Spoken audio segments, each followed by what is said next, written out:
یا الله وایو تل ستا سنا ستا د امر پیدا د دنیا مافعه ستا د امر پیدا د دنیا مافعه د ژوند لار زموږ د نن ورځې د خپرونې موضوع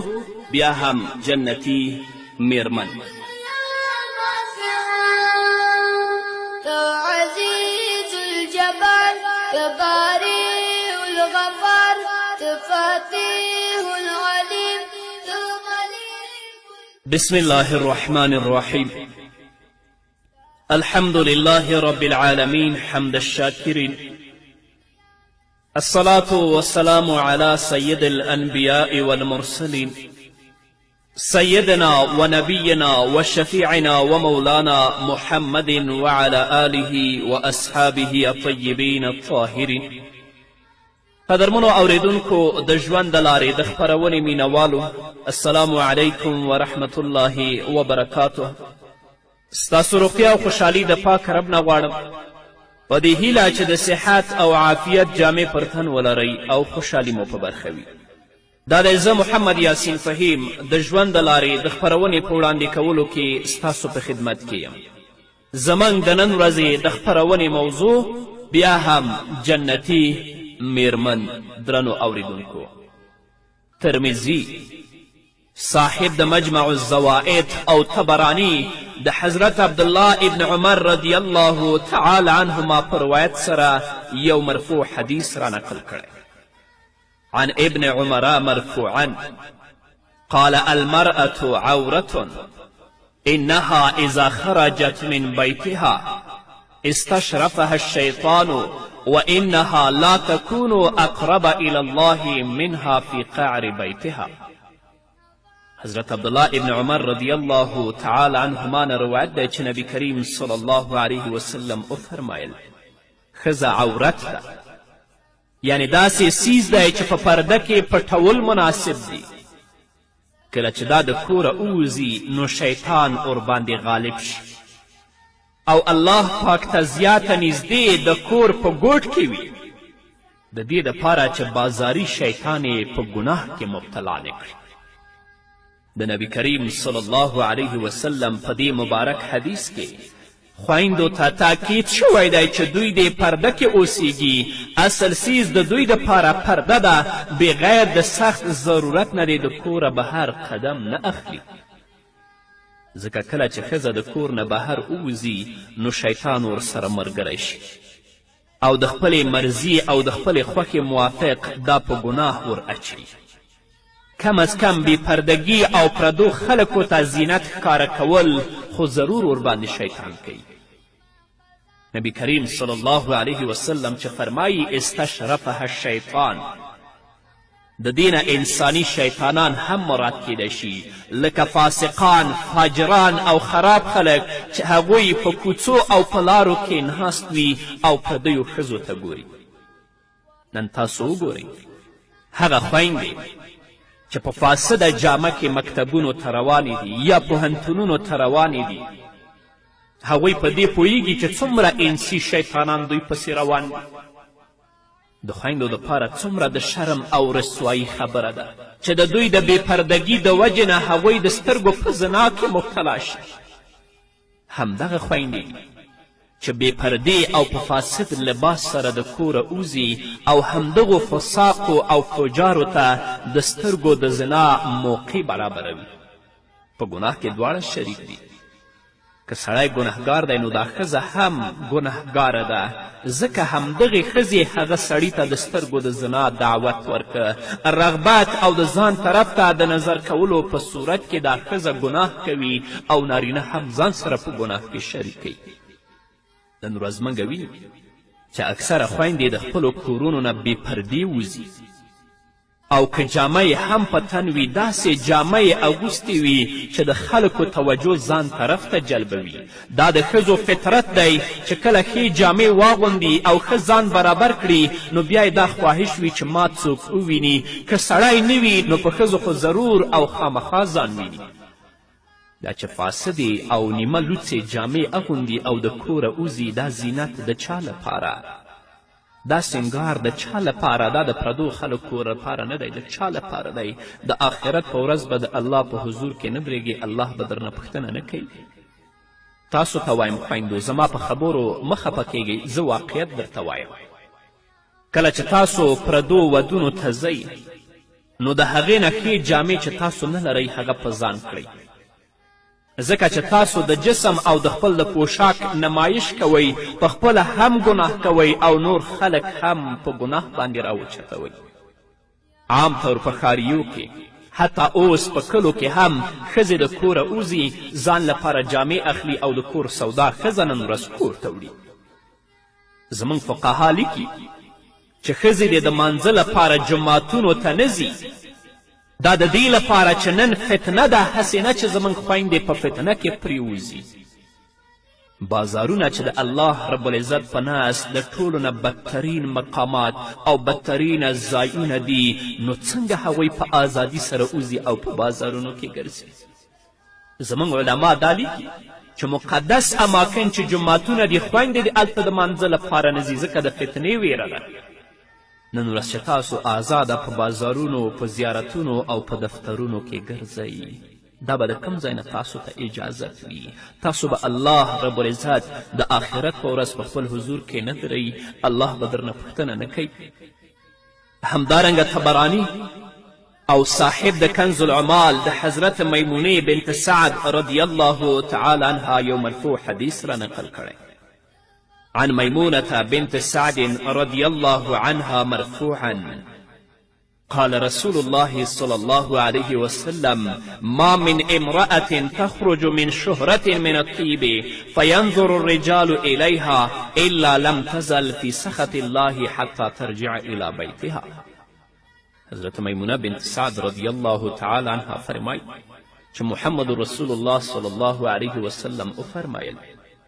کومه ښځه چې د ښودلو دپاره خوشبو او عطر استعمال کړي او د کور نه ووځي چې سړي ورته وګوري نو هغه د الله پاک په غضب کې داخله وي تر دې چې کور ته واپس راشي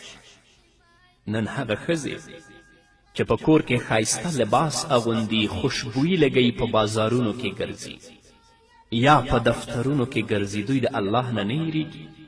دوی چې د کوره وتلي دي تر څو چې بیرته کور ته راځي په دوی باندې د الله رب العزت غضب او د الله رب العزت لعنت دی نو خویندو د دنیا ژوند ډیر محدود ژوند دی د څو شپو او ورځو ژوند دی په دې کې د الله رب العزت د حکمونو پابند شئ تر څو هغه ابدي ژوند الله رب العزت د ستاسو ښایسته کړي او که خدای مکړه په دې محدود او په دې لنډ ژوند باندې تاسو دوکه شوئ دې ته مو ژوند وویلې ابدي ژوند تاسو هیر که نو بیا به مو جواب د الله رب العزت په حضور کې ډیر سخت وي الله دې په موږ باندې رحم وکړي الله دې موږ ته هدایت وکړي همدارنګه طبراني او صاحب د کنز عمال د حضرت عبدالله ابن عمر رضی الله تعالی عنهما یو مرفوع حدیث را نقل کړی عن ابن عمر مرفوعا قال رسول الله صلی الله علیه وسلم لیس للنساء نصیب فی الخروج الا مظهرة حضرت عبدالله ابن عمر رضی الله تعالی عنهما فرمایی چې نبی کریم صلی الله علیه وسلم وفرمایل زنانو ته د بهر وتلو اجازت نشته مګر د سخت ضرورت په بنیاد که سخت ضرورت وي بیا خور کولی شي چې د کوره ووځي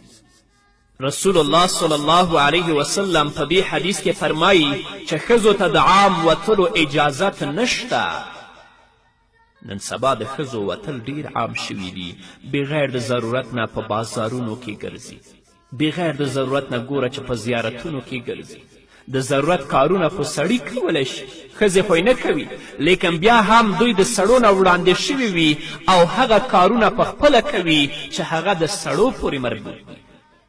او ځینې داسې بې غیرته هم لیدل کیږي چې کله په بازار کې ګرځي ښځه به مخکې او سړی به ورپسې روان وي د کور نه د زیارت په بهانه باندې ووځي چیرته چې بازار دی بیا د دې نه پاتې نه وي خویندو دا کار د شرافت نه د عزت نه او د پاک دامني نه خلاف کار دی او کله چې د کوره د سودا لپاره بازارونو کې ګرځي بیا پردیو دکاندارانو سره او نامحرمو سره د دوی ګپ او شپ هم شروع وي تا به الله رب العزت د آخرت په ورځ په خپل حضور کې نه دری الله به درنه پوښتنه نه کوي همدارنګه امام بخاري رحمه الله د حضرت عایشې رضی الله تعالی عنها په روایت سره د نبی کریم صلی الله علیه وسلم یو حدیث را نقل کړی حضرت عایشه رضی الله تعالی عنها فرمایي چې نبی کریم صلی الله علیه وسلم وفرمایل الله رب العزت تاسو ته اجازت وکړو چې د خپلو حاجتونو دپاره بهر ته وتلی شئ خو بغیر د حاجته به تاسو د کوره نه وځئ هغه ضرورتونه موږ او تاسو ته معلوم دي چې کم ضرورتونه دي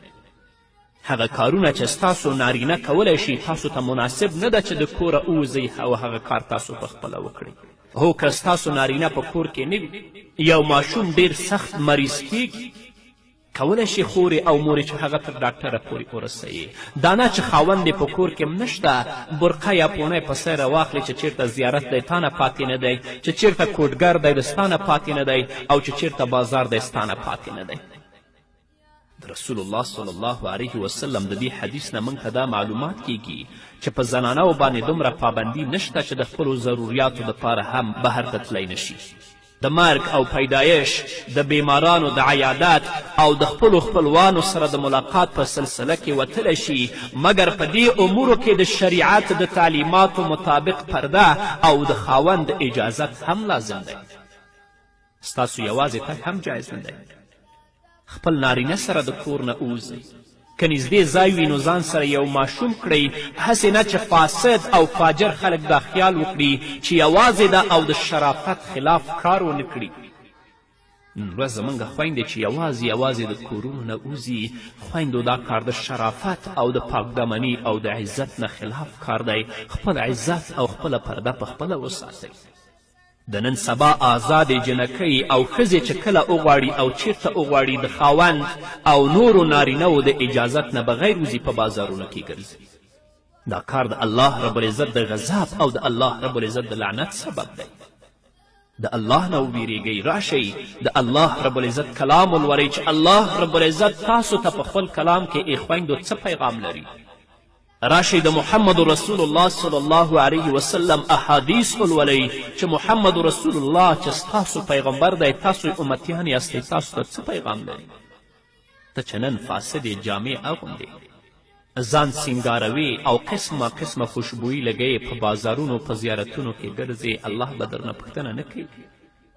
ته چې د کوره وتلې تر څو چې بیرته کور ته راګرځې د الله په غضب کې ګرفتاره د الله په لعنت کې ګرفتاره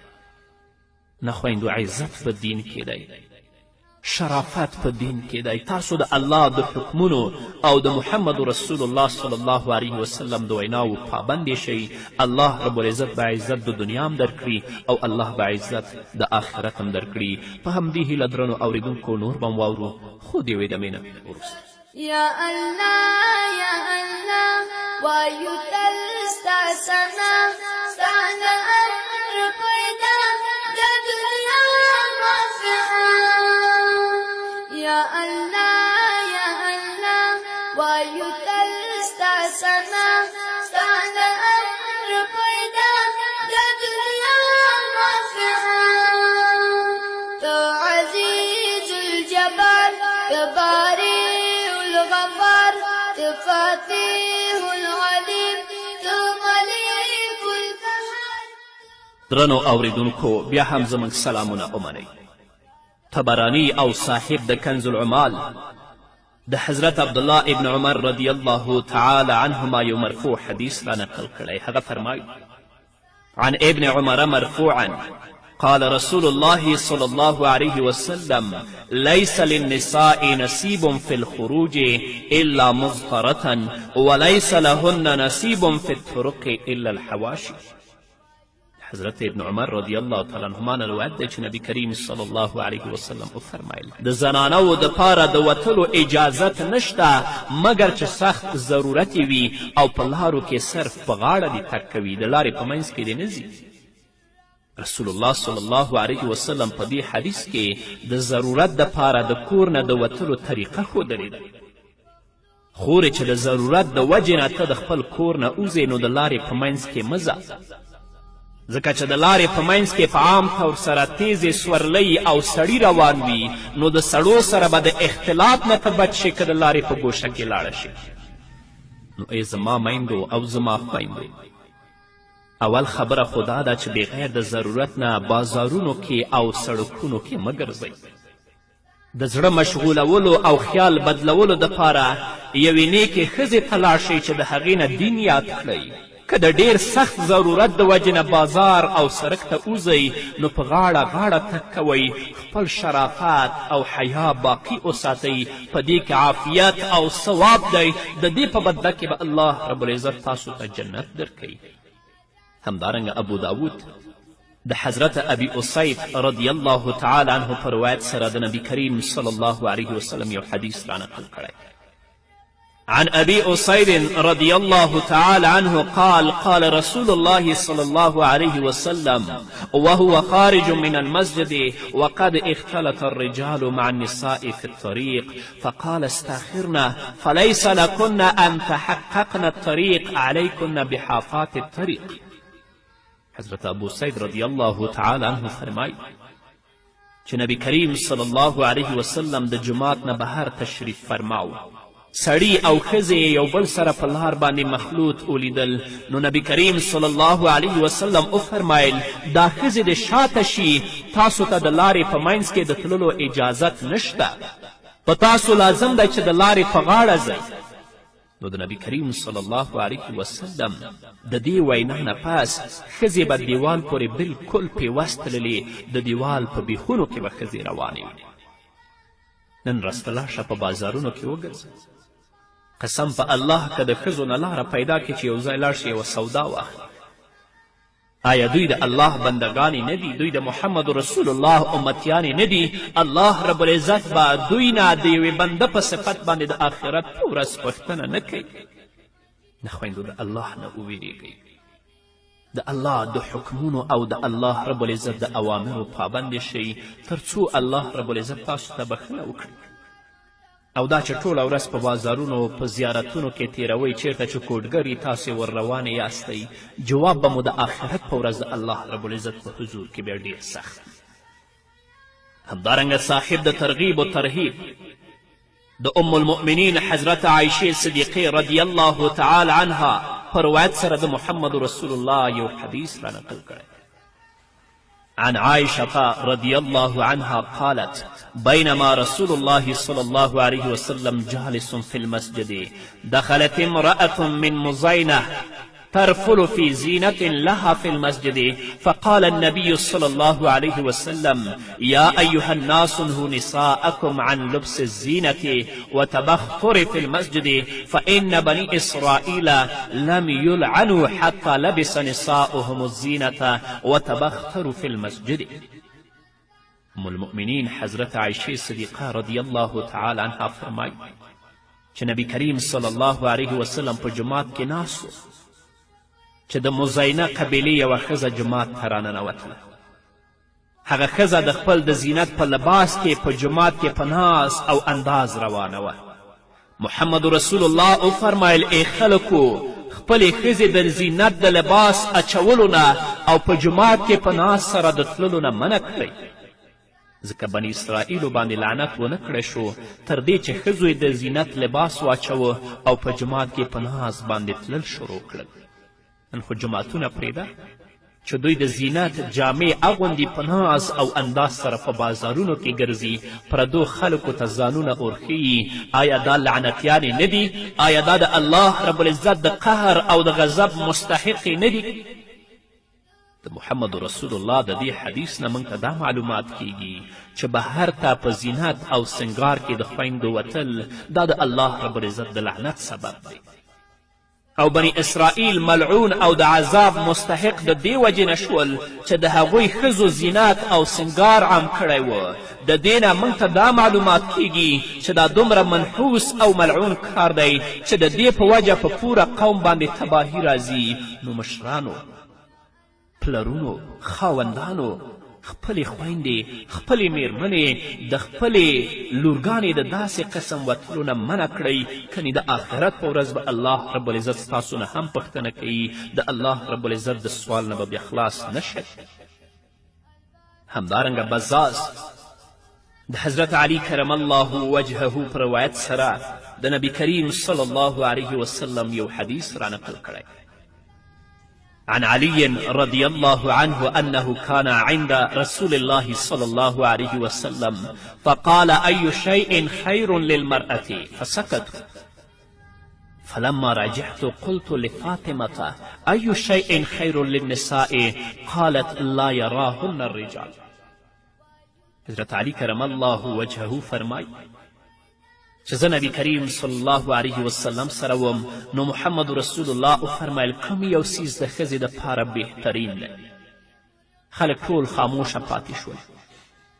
حضرت علی کرم الله وجهه فرمایي کله چې زه فاطمې رضی الله تعالی عنها ته واپس راغلم نو پوښتنه مې ترې وکړه چې د زنانو دپاره کوم څیز بهترین دی نو فاطمې رضی الله تعالی عنها وفرمایل چې سړی یې ونه وي زمونږ خویندې هله سړي نه ویني چې هغوی په کورونو کې کیني او که هغه په بازارونو په زیارتونو او په دفترونو کې ګرځي بیا به فساق هم ګوري فجار به هم ګوري بدبخته به هم ګوري او د فساد اراده به هم لري د محمد رسول الله په دې حدیث کې د ښځې د پردې تاکید دی چې د خپل محرم نه علاوه اجنبي سړی یې ونه ویني د اجنبي او د پردي سړي نه په هر صورت کې پرده شته افسوس چې کوم څیز کې د زنانه دپاره خیر دی او هغه ورلره بهتر کار دی نو هغه یې پریښی دی خاص طور په ښاریو کې په دې باندې عمل ترک شوی خلکو دا کار پریښی عام طور کارباري خلکو کې بالکل د بې پردګي ماحول دی نوکر چاکر مزدور او کار کولو والا بغیر د څه ټک ټک نه راځي او د کور دننه نوځي دا ټول ورته محرم غوندې ښکاري دا کار د دین نه خلاف کار دی دا د محمد رسول الله د ویناو نه خلاف کار دی په دې باندې الله خفه کیږي په دې باندې محمد رسول الله خفه کیږي نو خوږو میندو او خویندو تاسو پر دې سره د شریعت مطابق ژوند تیر کړئ سبا به الله رب العزت تاسو جنت کې داخلي کړي نن د الله رب العزت او د محمد رسول الله د رضا مطابق ژوند تیر کړئ سبا به د خپلې خوښې مطابق د مزو ژوند کې یئ لږ احتیاط او پابندي وکړئ سبا به جنت کې درته مکمله آزادي او که د دنیا ژوند ته ژوند ویلې دلته د الله د حکمونو او د رسول الله د ویناو پابنده نه شوې په دې باندې پوه شه چې مسیر دی بیا جهنم دی جنت نه دی الله رب العزت دې موږ او تاسو ټولو ته هدایت وکړي په ځانګړې توګه زموږ خویندو او میندو ته په همدې هیله درنو اوریدونکو دا وه زموږ د نن ورځې خپرونه چې ستاسو درانه حضور ته وړاندې شوه تر بلې خپرونې پورې چې زه بیا هم ستاسو درانه حضور ته راځم تاسو ټول په لوی او بخښونکي الله سپارم پاتې ژوند مو نیکمرغه ښاد بریالي او کامیاب اوسئ یا الله یا الله وایو تل ستا ثنا ستا د امر پیدا د دنیا مافعه ته عزیز الجبار ته بارئ الغفار ته فاتح العلیم ته ملیک القهار ته ملیک القهار ستا د دا تمام دنیا ستا د امر تابع دا تمام دنیا ستا د امر پیدا دا دنیا مافعه ستا د امر پیدا دا دنیا مافعه یا الله وایو تل ستا ثنا ستا د امر پیدا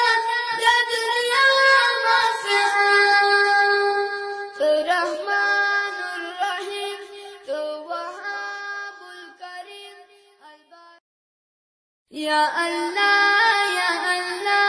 وایو تل ستا ثنا ستا د امر پیدا د دنیا مافعه ستا د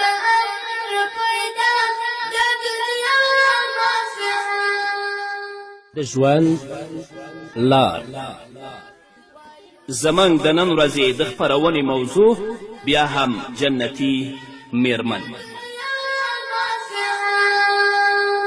تو عزیز الجبار، تو بارئ الغفار، تو فاتح العلیم، تو ملیک. بسم الله الرحمن الرحیم. الحمد لله رب العالمين حمد الشاكرين، الصلاة والسلام على سيد الأنبياء والمرسلين، سيدنا ونبينا وشفيعنا ومولانا محمد وعلى آله وأصحابه الطيبين الطاهرين. قدرمنو اوریدونکو د ژوند د لارې د خپرونې مینوالو، السلام علیکم ورحمة الله وبرکاته. ستاسو روغتیا او خوشحالي د پاک رب نه غواړم، په دې هیله چې د صحت او عافیت جامې پر تن ولرئ او خوشحالي مو په برخه وي. دا دی زه محمد یاسین فهیم د ژوند د لارې د خپرونې په وړاندې کولو کې ستاسو په خدمت کې یم. زموږ د نن ورځې د خپرونې موضوع بیا هم جنتي میرمن. درنو اوریدونکو، ترمذي صاحب د مجمع الزوائد او طبرانی د حضرت عبدالله ابن عمر رضی الله تعالی عنهما پر روایت سره یو مرفوع حدیث را نقل کړی. عن ابن عمر مرفوعا قال المرأة عورة إنها إذا خرجت من بيتها استشرفها الشيطان وإنها لا تكون أقرب إلى الله منها في قعر بيتها. حضرت عبدالله ابن عمر رضی الله تعالی عنهما نه روایت دی چې نبی کریم صلی الله علیه وسلم وفرمایل ښځه عورت ده، یعنی داسې سیز دی چې په پرده کې پټول مناسب دی. کله چې دا د کوره ووځي نو شیطان ورباندې غالب شي او الله پاک ته زیاته نږدې د کور په ګوټ کې وي، د دې دپاره چې بازاري شیطان یې په ګناه کې مبتلا نه کړي. د نبی کریم صلی الله علیه وسلم په دې مبارک حدیث کې خویندو ته تاکید شوی دی چې دوی دې پرده کې اوسیږي. اصل سیز د دوی دپاره پرده ده، بغیر د سخت ضرورت نه د کوره بهر قدم نه اخلي. ځکه کله چې ښځه د کور نه بهر ووځي نو شیطان ورسره ملګری شي. وتل ډیر عام شوي دي، بغیر د ضرورت نه په بازارونو کې ګرځي، بغیر د ضرورت نه ګوره چې په زیارتونو کې ګرځي. د ضرورت کارونه خو سړی کولی شي، ښځې خو نه کوي، لیکن بیا هم دوی د سړو نه وړاندې شوي وي او هغه کارونه په خپله کوي چې هغه د سړو پورې مربوط دي. او ځینې داسې بې غیرته هم لیدل کیږي چې کله په بازار کې ګرځي ښځه به مخکې او سړی به ورپسې روان وي.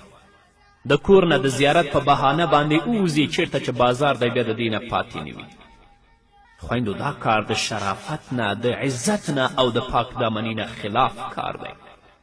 او کله چې د کوره د سودا لپاره بازارونو کې ګرځي، بیا پردیو دکاندارانو سره او نامحرمو سره د دوی ګپ او شپ هم شروع وي. تا به الله رب العزت د آخرت په ورځ په خپل حضور کې نه دری، الله به درنه پوښتنه نه کوي.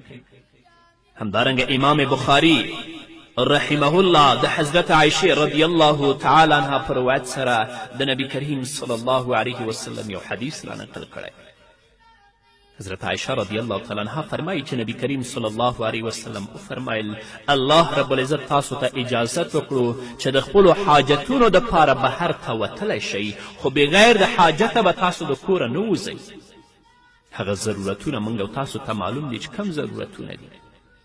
هغه کارونه چې ستاسو نارینه کولی شي تاسو ته مناسب نه ده چې د کوره ووځئ او هغه کار تاسو پخپله وکړئ. هو که ستاسو نارینه په کور کې نه وي، یو ماشوم ډیر سخت مریض کیږي،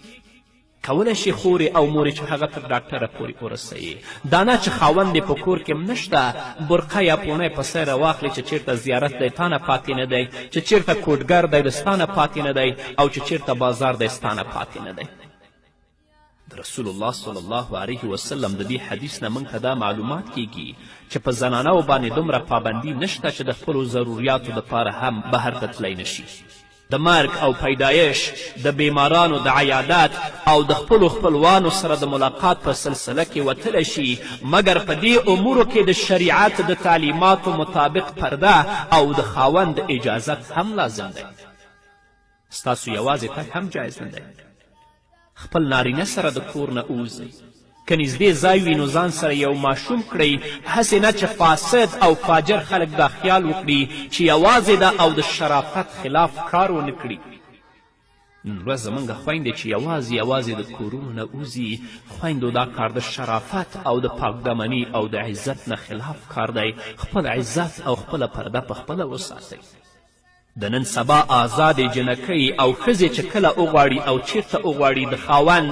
او نورو نارینهو د اجازت نه بغیر وځي په بازارونو کې ګرځي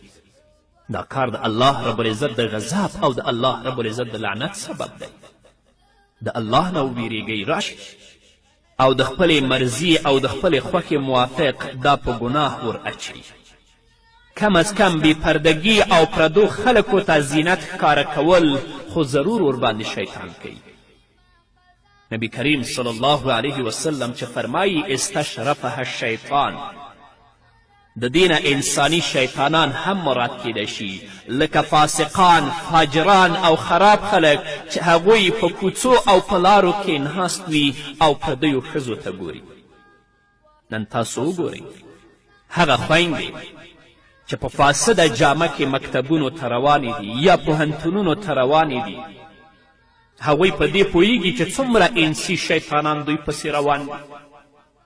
د خویندو دپاره څومره د شرم او رسوایي خبره ده چې د دوی د بې پردګي د وجې نه هغوی د سترګو په زنا کې مبتلا شي همدغه خویندې چې بې پردې او په فاسد لباس سره د کوره اوځي او همدغو فساقو او فجارو ته د سترګو د زنا موقع برابروي په ګناه کې دواړه شریک دي که سړی ګنهګار دی نو دا ښځه هم ګنهګاره ده ځکه همدغې ښځې هغه سړي ته د سترګو د زنا دعوت ورکه رغبت او د ځان طرف ته د نظر کولو په صورت کې دا ښځه ګناه کوي او نارینه هم ځان سره په ګناه کې شریک کوي نن ورځ موږ وینو چې اکثره خویندې د خپلو کورونو نه بې پردې وځي او که جامه یې هم په تن وي داسې جامه یې اغوستې وي چې د خلکو توجه ځان طرف ته جلبوي دا د ښځو فطرت دی چې کله ښې جامې واغوندي او ښه ځان برابر کړي نو بیا یې دا خواهش وي چې ما څوک وویني که سړی نه وي نو په ښځو خو ضرور او خامخا ځان ویني دا چې فاسدې او نیمه لوڅې جامې اغوندي او د کوره اوځي دا زینت د چا لپاره دا سنگار د چا لپاره دا د پردو خلکو لپاره نه دی د چا لپاره دی د آخرت په ورځ به د الله په حضور کې نه درېږي الله به درنه پوښتنه نه کوي تاسو ته وایم خویندو زما په خبرو مه خفه کیږئ زه واقعیت درته وایم کله چې تاسو پردو ودونو ته ځئ نو د هغې نه ښې جامې چې تاسو نه لرئ هغه په ځان کړئ ځکه چې تاسو د جسم او د خپل د پوشاک نمایش کوئ په خپله هم ګناه کوئ او نور خلک هم په ګناه باندې راوچتوئ عام طور په ښاریو کې حتی اوس په کلو کې هم ښځې د کوره اوځي ځان لپاره جامې اخلي او د کور سودا ښځه نن ورځ کور ته وړي زموږ فقها لیکي چې ښځې دې د مانځه لپاره جوماتونو ته نه ځي دا د دې لپاره چې نن فتنه ده هسې نه چې زموږ خویندې په فتنه کې پرېوځي بازارونه چې د الله رب العزت په نزد د ټولو نه بدترین مقامات او بدترین ځای د الله رب العزت کلام ولولئ چې الله رب العزت تاسو ته په خپل کلام کې ای خویندو څه پیغام لري راشئ د محمد رسول الله صلی الله علیه وسلم احادیث ولولئ چې محمد رسول الله چې ستاسو پیغمبر دی تاسو امتیان یاستئ تاسو ته څه پیغام لري ته چې نن فاسدې جامې اغوندې ځان سینګاروي او قسمه قسمه خوشبویي لګوي په بازارونو په زیارتونو کې ګرځې الله به درنه پوښتنه نه کوي ته چې د کوره وتلې تر څو چې بیرته کور ته راګرځې د الله په غضب کې ګرفتاره د الله په لعنت کې ګرفتاره نه خویندو عزت په دین کې دی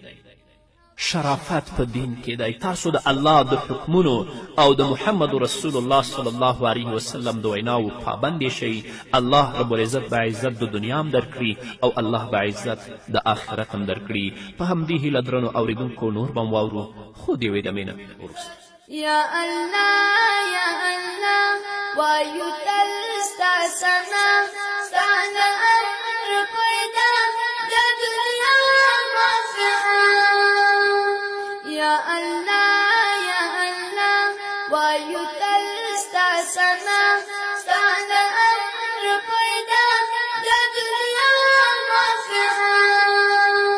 تو عزیز الجبار تباری الغفار تفاتيح العليم تملك القهار. درنو اوریدونکو بیا هم زموږ سلامونه ومنئ. طبرانی او صاحب د کنز العمال د حضرت عبدالله ابن عمر رضی الله تعالی عنهما یو مرفوع حدیث را نقل کړی. هغه فرمایي عن ابن عمر مرفوعا قال رسول الله صلى الله عليه وسلم ليس للنساء نصيب في الخروج إلا مضطرة وليس لهن نصيب في الطرق إلا الحواشي. حضرت ابن عمر رضی الله تعالی عنهما نه روایت دی چې نبي کریم صلی الله علیه وسلم وفرمایل د زنانو دپاره د وتلو اجازت نشته مګر چې سخت ضرورت وي او په لارو کې صرف په غاړه دې تګ کوي، د لارې په منځ کې دې نه ځي. رسول الله صلی الله علیه وسلم په دې حدیث کې د ضرورت دپاره د کور نه د وتلو طریقه ښودلې ده. خورې چې د ضرورت د وجې نه ته د خپل کور نه وځې نو د لارې په منځ کې مه ځه، ځکه چې د لارې په منځ کې په عام طور سره تیزې سورلۍ او سړي روان وي نو د سړو سره به د اختلاط نه ته بچ شي که د لارې په ګوشه کې لاړه شي. نو ای زما میندو او زما خویندو، اول خبره خو دا ده چې بغیر د ضرورت نه بازارونو کې او سړکونو کې مه ګرځئ. د زړه مشغولولو او خیال بدلولو دپاره یوې نیکې ښځې ته لاړ شئ چې د هغې نه دین یاد کړئ. که د ډېر سخت ضرورتونه دي نو څنګه هغوی په ازادي سره وځي او په بازارونو کې ګرځي. زموږ علما دا لیکي چې مقدس اماکن چې جوماتونه دي خویندې د هلته د مانځه لپاره نه ځي ځکه د فتنې ویره ده. نن ورځ چې تاسو آزاده په بازارونو، په زیارتونو او په دفترونو کې ګرځئ، دا به د کوم ځای نه تاسو ته اجازت وي. تاسو به الله رب العزت د آخرت په ورځ په خپل حضور کې نه درئ، الله به درنه پوښتنه نه کوي. همدارنګه طبرانی او صاحب د کنز العمال د حضرت میمونه بنت سعد رضی الله تعالی عنها یو مرفوع حدیث را نقل کړی. عن ميمونة بنت سعد رضي الله عنها مرفوعا قال رسول الله صلى الله عليه وسلم ما من امرأة تخرج من شهرة من الطيب فينظر الرجال إليها إلا لم تزل في سخط الله حتى ترجع إلى بيتها. حضرت میمونه بنت سعد رضی الله تعالی عنها فرمای چې محمد رسول الله صلی الله علیه وسلم وفرمایل کومه ښځه چې د ښودلو دپاره خوشبو او عطر استعمال کړي او د کور نه ووځي چې سړي ورته وګوري نو هغه د الله پاک په غضب کې داخله وي تر دې چې کور ته واپس راشي. نن هغه ښځې چې په کور کې ښایسته لباس اغوندي، خوشبویي لګوي، په بازارونو کې ګرځي یا په دفترونو کې ګرځي، دوی د الله نه نه هیریږي. دوی چې د کوره وتلي دي تر څو چې بیرته کور ته راځي په دوی باندې د الله رب العزت غضب او د الله رب العزت لعنت دی.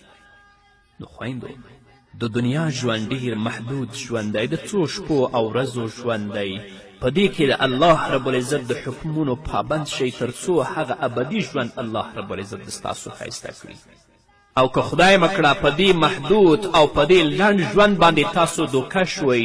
دې ته مو ژوند وویلې، ابدي ژوند تاسو هیر که، نو بیا به مو جواب د الله رب العزت په حضور کې ډېر سخت وي. الله دې په موږ باندې رحم وکړي، الله دې موږ ته هدایت وکړي. همدارنګه طبراني او صاحب د کنز عمال د حضرت عبدالله ابن عمر رضی الله تعالی عنهما یو مرفوع حدیث را نقل کړی. عن ابن عمر مرفوعا قال رسول الله صلی الله علیه وسلم ليس للنساء نصیب في الخروج الا مضطرة. حضرت عبدالله ابن عمر رضی الله تعالی عنهما فرمایي چې نبی کریم صلی الله علیه وسلم وفرمایل زنانو ته د بهر وتلو اجازت نشته مګر د سخت ضرورت په بنیاد. که سخت ضرورت وي بیا خور کولی شي چې د کوره ووځي. رسول الله صلی الله علیه وسلم په دې حدیث کې فرمایي چې ښځو ته د عام وتلو اجازت نشته. نن سبا د ښځو